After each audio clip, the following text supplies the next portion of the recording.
Hello नमस्कार साथियों, आप सभी का स्वागत है टीवीसी क्लासेज में। आज के इस वीडियो में हम लोग आधुनिक भारत के इतिहास देखेंगे, जो कि एडिटोरिया का बुक है। बहुत ही बेहतरीन कंटेंट है। इसे एक बार देखिए। इसमें आधुनिक भारत का इतिहास है, हिंदी मीडियम से।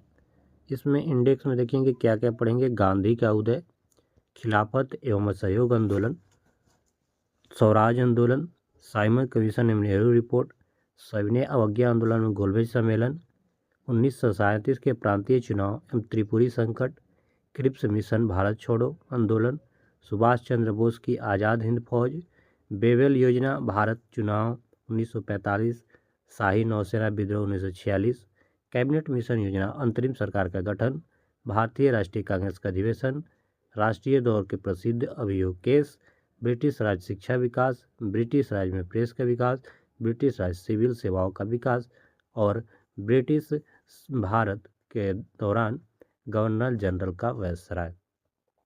कुल 110 पेज है। जिनको भी पीडीएफ लेना हो टेलीग्राम से जुड़ जाइएगा। इतना अच्छा मटेरियल है कि ये आपके मेंस लिखने में मदद करेगा और पीटी में के मदद करेगा ही करेगा। ऐसे आप कोई भी एग्जाम देते हो जिसमें ऑब्जेक्टिव है तो सारे क्वेश्चन यहाँ से आधुनिक भारत के आपको पकड़ाएंगे। आइए आगे बढ़ते हैं। गांधी जी का उदय।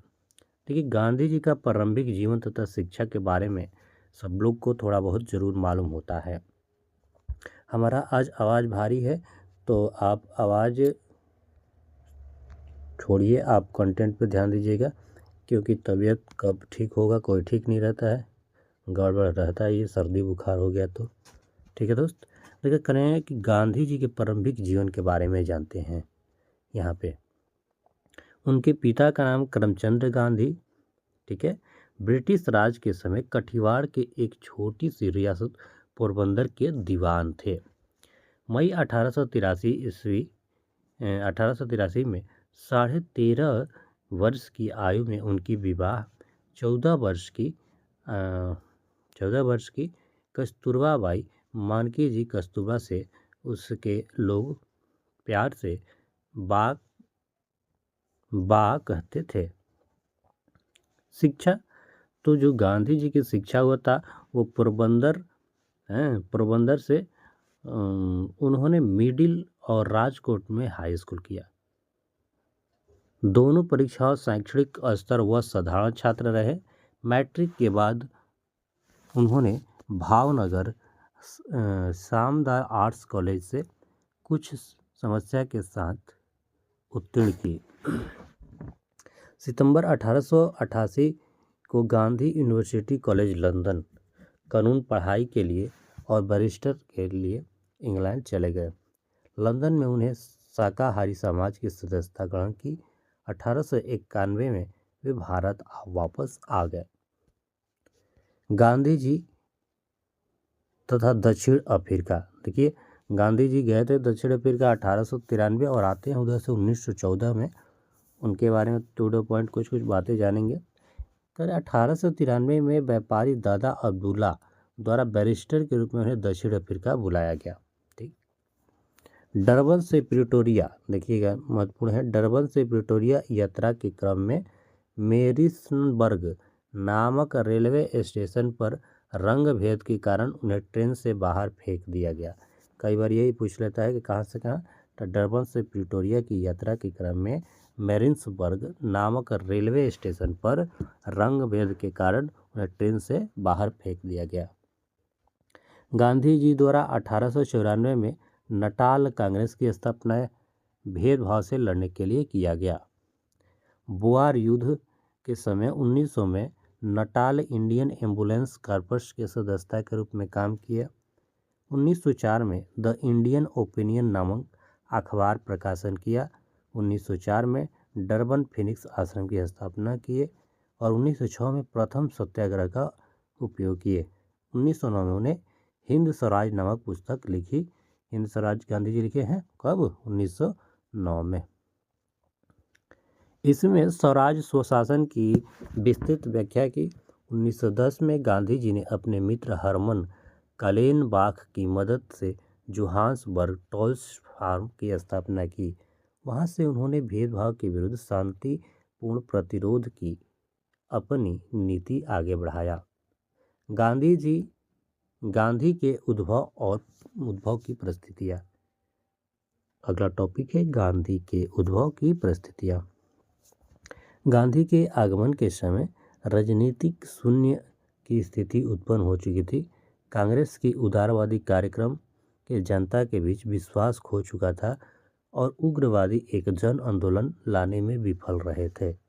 दक्षिण अफ्रीका में गांधी जी ने अंतर्राष्ट्रीय ख्याति प्राप्त कर ली थी। सबसे बढ़कर दक्षिण अफ्रीका की राजनीति उनके एक बड़ा प्रयोगशाला सिद्ध हुई, क्योंकि दक्षिण अफ्रीका में उन्होंने अहिंसा और सत्याग्रह की तकनीक, स्वयंसेवकों का गठन, रचनात्मक कार्यक्रम सभी तकनीक विकसित कर लिया था। प्रथम विश्व युद्ध में भारत के विभिन्न सामाजिक वर्गों को प्रभावित किया। पूंजीपति वर्ग प्रथम विश्व युद्ध के मध्य औद्योगिक वस्तुओं का करारोपण तथा युद्ध के पश्चात अनिश्चितता से विक्षुब्ध थे, जबकि श्रमिक वर्ग उद्योग में छंटनी के खतरे झेल रहे थे। उसी प्रकार धनी किसान कृषि वस्तुओं के मूल्य में गिरावट से परेशान, जबकि निम्न वर्गीय किसान भूखमरी और अकाल की समस्या से त्रस्त थे। ठीक है, अकाल की समस्या से त्रस्त थे। इसके विरुद्ध प्रथम विश्व युद्ध में मध्य पहली बार भारत के युवा पीढ़ी पाश्चात्य संस्कृति के कुरूप चेहरे को देखा, अर्थात स्वतंत्रता एवं प्रजातंत्र के जन्म देने का दावा करने वाले किस प्रकार मानव के विरुद्ध रासायनिक और जैविक युद्ध शस्त्रों का प्रयोग कर रहे थे। यह भी एक वजह है। गांधीवादी राष्ट्रवाद को विभिन्न वर्गों का समर्थन प्राप्त हुआ।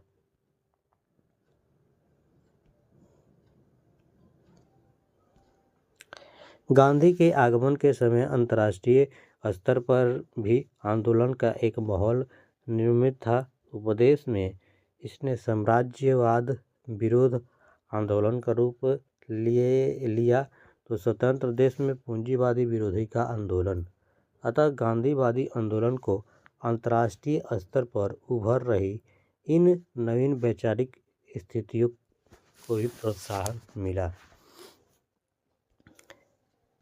गांधी की विचारधारा तथा कार्यक्रम। गांधी जी की जो विचारधारा थी वो सत्याग्रह थी। पहला सत्याग्रह, गांधी ने सत्याग्रह के रूप में राजनीति का प्रतिरोध करते एक वैकल्पिक पद्धति विकसित कर ली और इस पद्धति से संबंधित व्यक्ति अथवा व्यवस्था के विरुद्ध आक्रोश तथा घृणा की भाव नहीं होता, वरना सुधार के लिए मानवीय अपील होती। अतः प्रतिपक्षी के लिए इस प्रकार के आंदोलन का उग्र दमन करना अत्यधिक कठोर हो जाता है। दूसरा, अहिंसा। अहिंसा की अवधारणा भारतीय संस्कृति में व्यापक स्वीकृति प्राप्त है। यह अवधारणा भारतीय मानस के अनुकूल थी। इसके माध्यम से गांधीवादी आंदोलन के व्यापक भागीदार संभव हुए। महिलाओं ने इसके व्यापक भागीदारी निभाई। फिर अहिंसा की अवधारणा ने धनी वर्ग को भी आश्वासन दिया उनके विरुद्ध बल प्रयोग नहीं किया जाएगा। अतः गांधीवादी आंदोलन में उनकी भागीदारी सुनिश्चित हुई। इसके अतिरिक्त अहिंसा अवधारणा के माध्यम से आधुनिक ज्ञान विज्ञान रक्षित ब्रिटिश साम्राज्य के साथ एक प्रकार के मनोवैज्ञानिक समानता प्राप्त करने का प्रयास किया।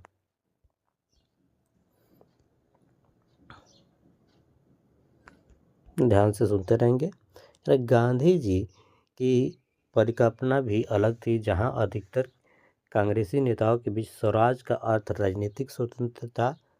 इस प्रकार गांधी के पहले नैतिक स्वतंत्रता थी, फिर राजनीतिक स्वतंत्रता। इस प्रकार गांधी जी स्वराज विषय संकल्पना अस्पष्टता थी, किंतु इसकी अस्पष्टता की इसका महत्व छिपा हुआ था, क्योंकि विभिन्न वर्ग इसकी व्याख्या अपने ढंग से कर लेते थे। गांधी जी ने अपने हिंद स्वराज नामक ग्रंथ में पश्चिमी सभ्यता को खुलकर आलोचना की। उन्होंने यह घोषित किया कि आधुनिक वकील डॉक्टर उद्योग भारत के कंगाल बना दिया। अगर एक दृष्टि से देखा जाए तो गांधी के द्वारा पश्चिमी सभ्यता का आलोचना उन्हें आकर्षित कर रही है, जो पश्चिमीकरण के दौड़ के पीछे छूट गए। गांधी ने वर्ग साम्यवाद पर बल दिया। उनके न्याय का सिद्धांत को इस संदर्भ में देखा जा सकता है।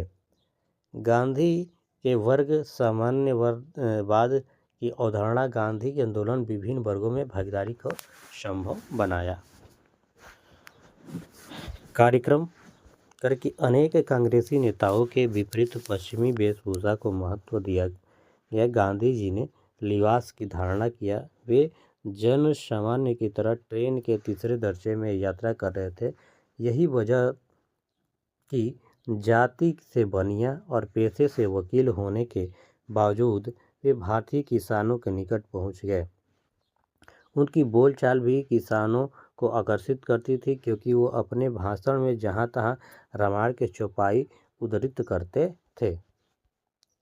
गांधी ने रचनात्मक ग्रामीण कार्यक्रम के माध्यम से, जिसमें चरखा, गांव की सफाई, ग्राम पंचायत गठन, छुआछूत विरोध आदि शामिल था, लगभग 7 लाख भारतीय गांवों को कांग्रेस को राजनीति से जोड़ दिया।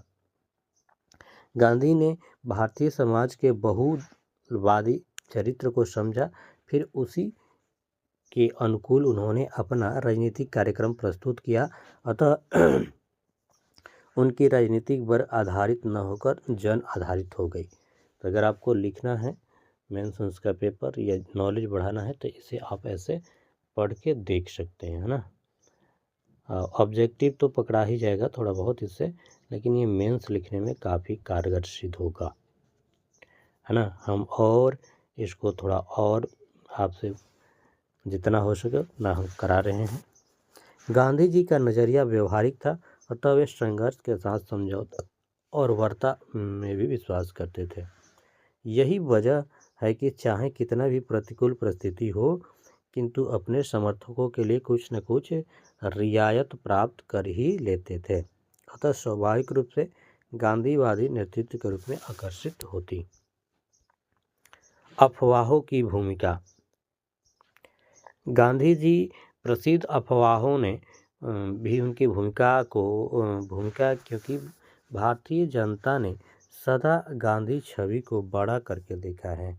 उन्हें एक ऐसे मुक्तिदाता के रूप में प्रयुक्त किया जाता है, उन्हें शोषक समूह के मुक्ति दिला सकता था। भारतीय राजनीति में गांधी का योगदान।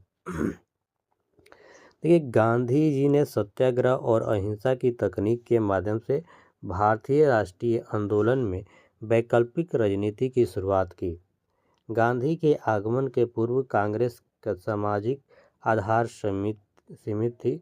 इसे महज कुछ खास वर्गों का समर्थन प्राप्त था, किंतु गांधी जी ने कांग्रेस के सामान्य जनता से जोड़ दिया। 1916 से बनारस हिंदू विश्वविद्यालय के उद्घाटन के अवसर पर ही गांधी जी ने कांग्रेस नेताओं को इस बात के लिए आगाह किया कि कांग्रेस अब तक महज अभिजातियों की पार्टी रही है। जब तक हम कांग्रेस के गांवों से नहीं जोड़ देते, तब तक कांग्रेस भारत का एक प्रतिनिधित्व राजनीतिक दल नहीं बन सकती। व्यवहार में गांधी जी ने इस बात पर अमल किया। वस्तुतः उनके आगमन से पूर्व की राजनीति महाराष्ट्र में चित्पावन ब्राह्मण, बंगाल के भद्रलोक तथा तमिल ब्राह्मण तक सीमित थी, किंतु गांधी जी ने इसे बिहार, संयुक्त प्रांत गुजरात, अन्य अपरंपरागत क्षेत्रों में फैलाया। साथ ही कांग्रेस की राजनीति से नए वर्गों को जोड़ा।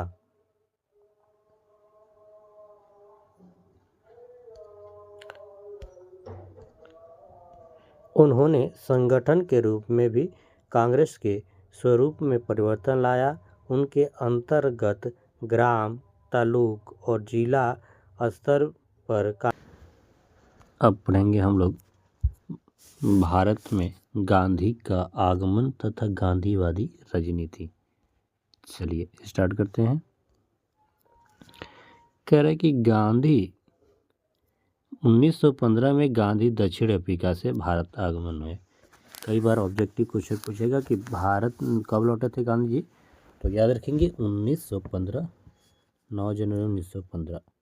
1893 में जब गांधी दक्षिण अफ्रीका गए थे, तब से लेकर अब तक भारत की राजनीति में गुणात्मक परिवर्तन आ गया था। भारतीय राष्ट्रीय कांग्रेस सक्रियता बढ़ गई थी तथा इसकी विपरीत शाखाएं भारत में विभिन्न प्रांतों में खुल गई थी। गांधी ने गोपाल कृष्ण गोखले को अपना राजनीतिक गुरु माना। गोपाल कृष्ण गोखले गांधी के क्या थे? राजनीतिक गुरु थे। गोखले ने उन्हें यह सुझाव दिया कि भारत के विभिन्न मुद्दों पर किसी प्रकार का वक्तव्य देने से पूर्व पूरी भारत का यात्रा करें। जो उनके गुरु थे, राजनीतिक गुरु गोपाल सिंह गोखले, बोला कि किसी मुद्दा पे बोलने से पहले आप पूरे भारत का भ्रमण कीजिए, भारतीय परिस्थितियों को समझिए। अतः गांधी ने 1915 शुरू में भारत के विभिन्न क्षेत्रों का दौरा किया, भारतीय समाज को समझने का प्रयास किया। उसी में है पहला जो चंपारण सत्याग्रह, प्रथम सविनय अवज्ञा, है ना, चंपारण सत्याग्रह, है ना। चंपारण के किसानों के लिए 3 कठिया प्रणाली प्रचलित थी। इसके तहत किसान को प्रत्येक 20 कट्ठे में 3 कट्ठे नील की खेती करना अनिवार्य था।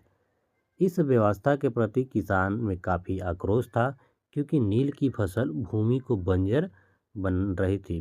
जहाँ नील की खेती होता है तो भूमि बंजर बना देता है, वही आर्थिक रूप से भी शोषक भी थी। 1916 ईस्वी में कांग्रेस के लखनऊ अधिवेशन में मुरली भरावा गांव के राजकुमार शुक्ल ने इस समस्या पर कांग्रेस का नेतृत्व ध्यान आकृष्ट किया और ब्रज किशोर प्रसाद ने के कई प्रस्ताव पेश किए। हाँ, तो यहाँ से क्वेश्चन आ जाता है, कई बार टीआरई में भी पूछा गया है, तो आप इसे ध्यान रखेंगे। कौन कहा था? तो राजकुमार शुक्ल ने उन्हें आमंत्रण दिया था इस बात के लिए कि चंपारण में 3 कट्ठे प्रणाली, जिसमें किसान लोग को दिक्कत है, आप आइए। राजकुमार शुक्ल ने महात्मा गांधी जी को बिहार आकर किसानों की समस्या सुनने के लिए आमंत्रित किया।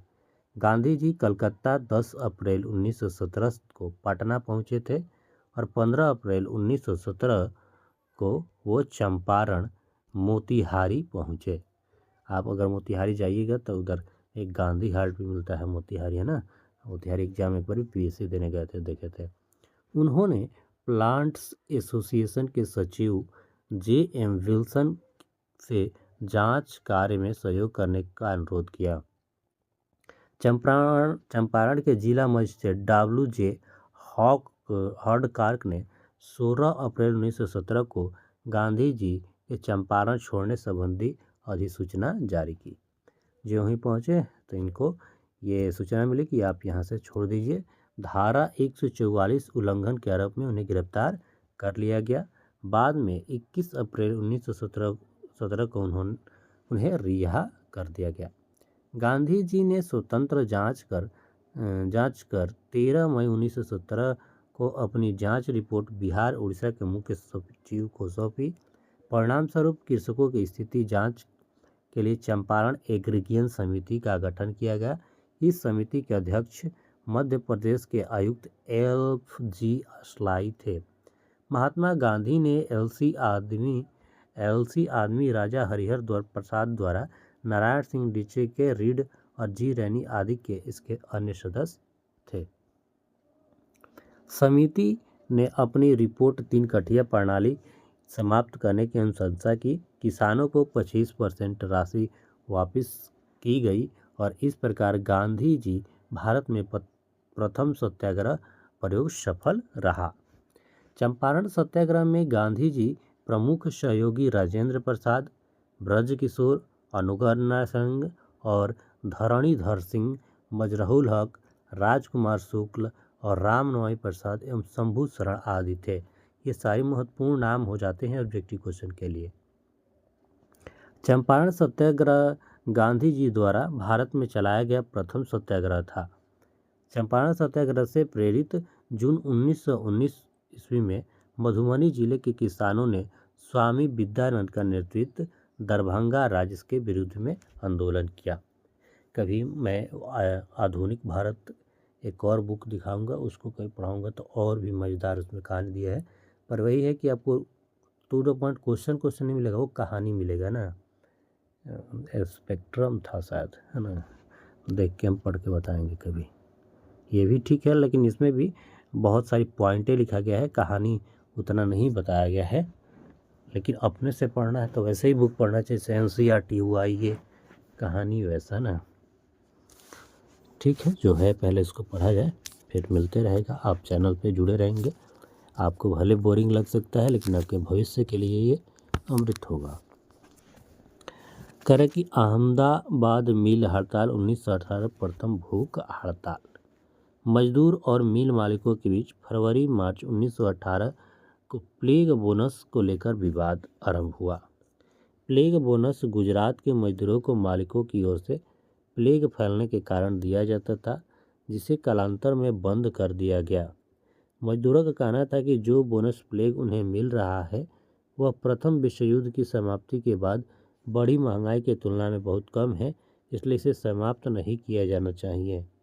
अहमदाबाद के अंग्रेज कलेक्टर ने गांधी जी, मिल मालिक और जिनमें कुछ गांधी के मित्र थे, इन श्रमिकों से समझौता करने के लिए दबाव डालने का अनुरोध किया। मिल मालिक में एक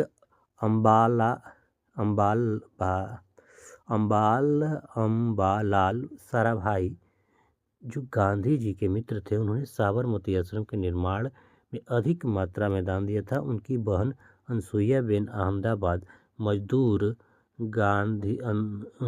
आंदोलन में गांधी के साथ थी।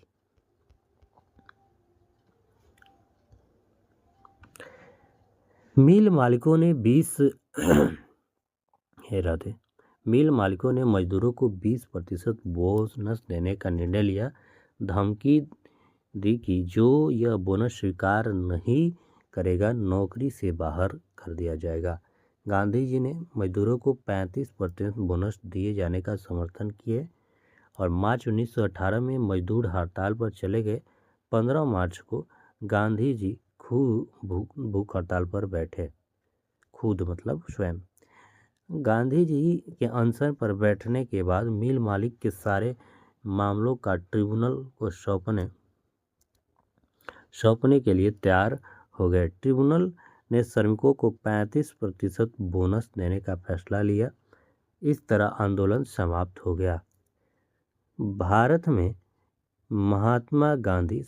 में गांधी द्वारा सत्याग्रह आरंभ प्रयोग उन्हें जनसाधारण अधिक समीप ला दिया, जिनमें ग्रामीण क्षेत्र के किसान, शहरों, मजदूर आदि शामिल थे। राष्ट्रीय आंदोलन को यह गांधी जी द्वारा एक महान देन थी। चंपारण और अहमदाबाद और खेड़ा संबंधित उपलब्धियां देखेंगे। उसके बाद रॉलेट एक्ट, ठीक है। ये इंडेक्स देख लीजिए कि क्या पढ़े हैं, क्या क्या पढ़ना है। पहले लिख तो 1 से लेकर 7 पेज तक गांधी का उदय पढ़ना है ना। टॉपिक नंबर 16 है 1 से लेकर 7 तक। कितना पेज तक पढ़ लिए हैं? अगर 7 पेज पढ़ लिए हैं तो अगली वीडियो में देखेंगे। पेज नंबर कहाँ दिया है भाई? 8 है ना। तो ये है 7। खिलाफत आंदोलन कल नेक्स्ट वीडियो में पढ़ेंगे।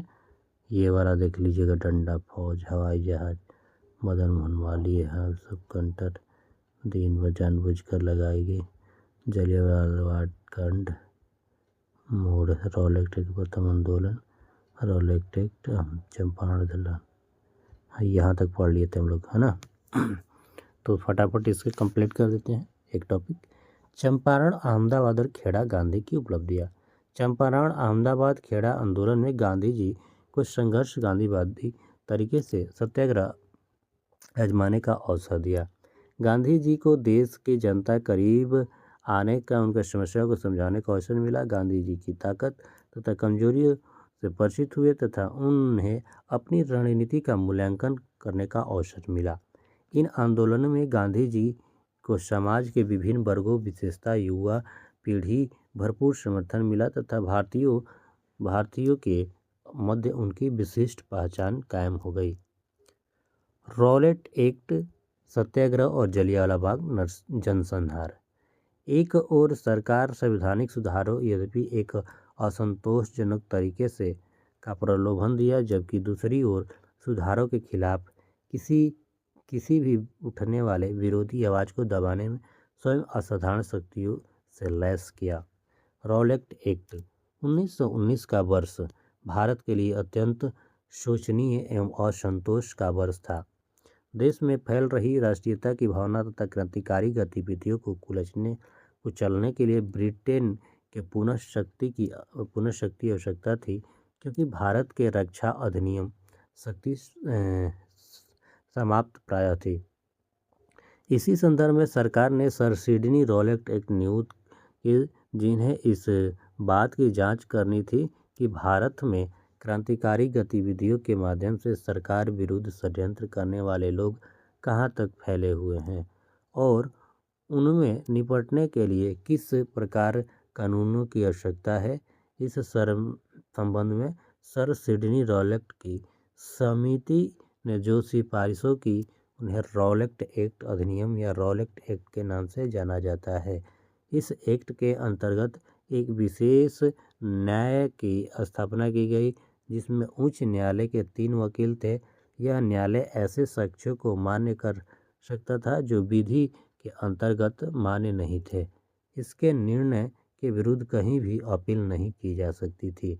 न्यायालय द्वारा बनाए गए नियम के अनुसार प्रांतीय सरकारों को बिना वारंट तलाशी, गिरफ्तारी, बंदी और प्रत्यक्षीकरण अधिकार युद्ध के करने आदि का असाधारण शक्ति युद्ध काल में तो विधेयक उचित माना जा सकता था, किंतु शक्तिशाली पूर्णतः अनुचित था। भारतवासियों ने इस विधेयक को काला कानून कहा। इसके विरुद्ध तीव्र प्रक्रिया व्यक्ति। ठीक है। रॉलेट एक्ट के विरुद्ध सत्याग्रह या प्रथम जन आंदोलन। फिर है आंदोलन के इस मोड़ की लड़ाई। फिर जलियांवाला बाग हत्याकांड जो हुआ 13 अप्रैल 1919 को। हंटर कमीशन, कांग्रेस का दृष्टिकोण, तब पढ़ेंगे हम नेक्स्ट वीडियो में खिलाफत आंदोलन एवं 1919 से 1912। आप कमेंट करके सुंदर से एक जरूर बताइएगा कि इसका आवश्यकता है, आपको कोई फायदे है तो आगे कंटिन्यू रखेंगे या फिर दूसरा ई बुक जारी रहेगा। आपको निरंतर कुछ ना कुछ बेहतर मिलेगा। धन्यवाद। थोड़ी सी टफ लैंग्वेज में लिखा गया है और